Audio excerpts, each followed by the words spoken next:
Ferreira de Fogón en Fogón, la iglesia central de la Iglesia Metodista Unida del Uruguay. Es parte de la historia de nuestro país, ¿no? Acá, el 14 de abril del año 72, militantes del MLN ajusticiaron a algunos integrantes de cabecillas del Escuadrón de la Muerte, y ese episodio fue utilizado para lanzar una represión sin límites, incluso contra los titulares de la Iglesia Metodista. Este programa, este baúl de los recuerdos, lo vamos a dedicar a la memoria del pastor Emilio Castro, también de Óscar Bolioli, pastor de la Iglesia. Pero tenemos que recordar cómo fueron los hechos que sucedieron aquel 14 de abril. El mismo día fueron asesinados a mansalva, desarmados, militantes del MLN en Malvín. Ese mismo día hubo un intento que pudo haber sido una masacre tremenda en el Comité Central, la casa del Partido Comunista del Uruguay. Estaba hablando nuestro amigo Jorge Mazarovich, y habían unos 300 militantes. Hay un relato que hace la actual senadora y ex ministra de Turismo, Lilian Quechichán, que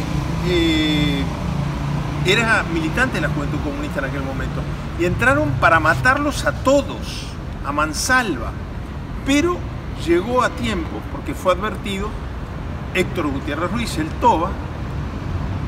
Ella cuenta como aquel vozarrón inconfundible les trajo la tranquilidad, porque lo que era un procedimiento paramilitar se transformó en un operativo oficial y por lo tanto la masacre no iba a ocurrir. Pero a los efectos de lo que en esta columna de hoy nos interesa, en este baúl de los recuerdos de hoy, para De Fogón en Fogón, la figura de Emilio Castro. Yo lo conocí de muy niño, él a mí no, pero yo a él lo veía en la época de la televisión en blanco y negro, en el programa Conozca su Derecho, donde asistían también el pastor Milován, el padre López García, el padre Espadachino, Manuel Liberov, una cantidad de personalidades muy importantes. Y después él fue, acá no le llaman en Uruguay obispo, le llaman presidente de la Iglesia Metodista Uruguaya. Y después de aquellos atentados del 14 de abril se tuvo que ir del país. Como dicen que nadie es profeta en su tierra, Emilio Castro fue de los personajes uruguayos más conocidos en el mundo entero. Se transformó rápidamente en Ginebra, donde está la sede de la institución, en el secretario general del Consejo Mundial de Iglesias. Mi padre, en broma, porque es un contrasentido en sí mismo, cuando hablaba con él le decía el Papa protestante, como dándole importancia. Susana, hoy hago las empanadas no porque viene a cenar el Papa protestante.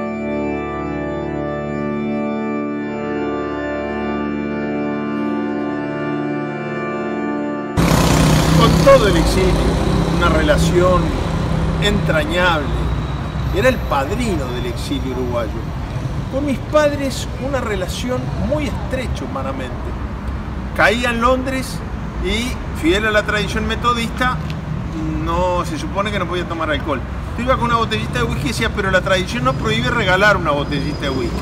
Y después que estaba dentro decía, bueno, y cuando se regala no impide también tomarse uno cortito. Mamá andaba por Londres con un papelito en la cartera que decía, en inglés, si me pasa algo, por favor llamar a el pastor Castro. Y ponía el número de Ginebra. Y el viejo le tomaba el pelo y decía, pero ¿sabes cómo que un católico ande por París con un papel que dice, si me pasa algo llamen al Papa? Bueno, pastor Castro además tuvo intervenciones muy importantes en la Avenida de los Niños junto a Óscar Bolioli, su compañero de la iglesia.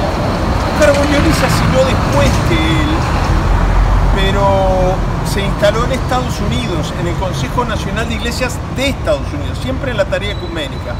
Y por lo tanto, como yo trabajaba en una oficina ecuménica, él pasó a ser uno de mis jefes. Bolioli era director para Derechos Humanos del Consejo Nacional de Iglesias de Estados Unidos.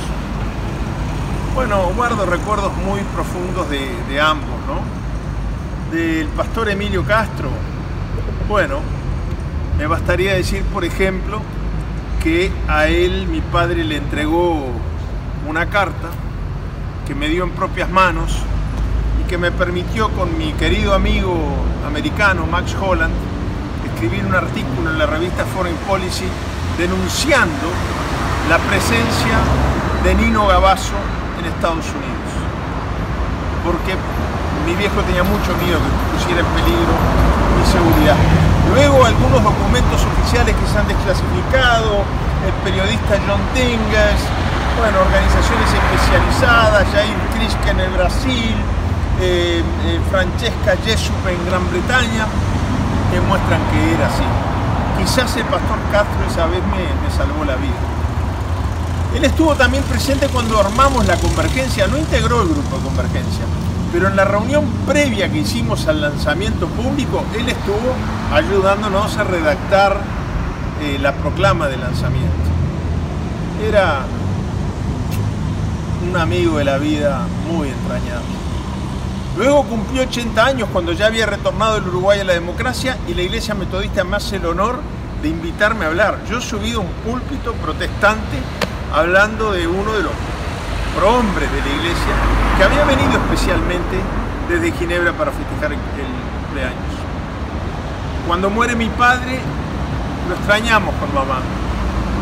Y fue increíble porque a las pocas horas llegó un telegrama que hacía que estuviera más presente que nunca. Y a los pocos días llegó.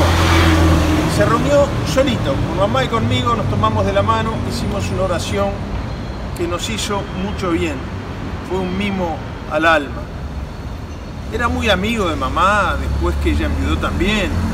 Él venía ya muy enfermo y seguía viviendo en Ginebra, y venía y se quedaba con mamá a veces horas sentados en silencio mirándose.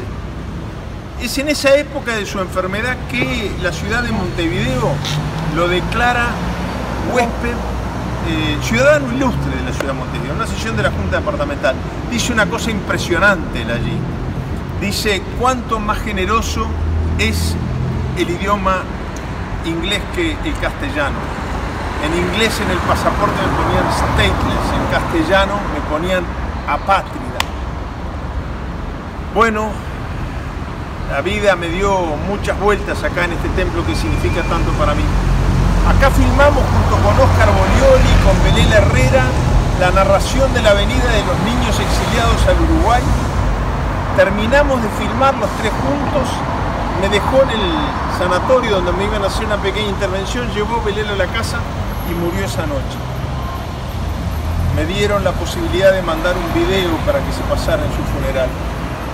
Y cuando Marta, la hermana de Emilio, me avisa que de visita en Montevideo tiene una recaída muy seria y que corre riesgo su vida, llego a tiempo al hospital evangélico para estar allí en el momento que se despedía de todos nosotros. Y luego la Iglesia Metodista me hace el enorme honor de por segunda vez hablar, por tercera vez en el templo, pero por segunda vez en un homenaje a Emilio Castro, esta vez en su propio funeral. Juan Raúl Ferreira, El baúl de los recuerdos.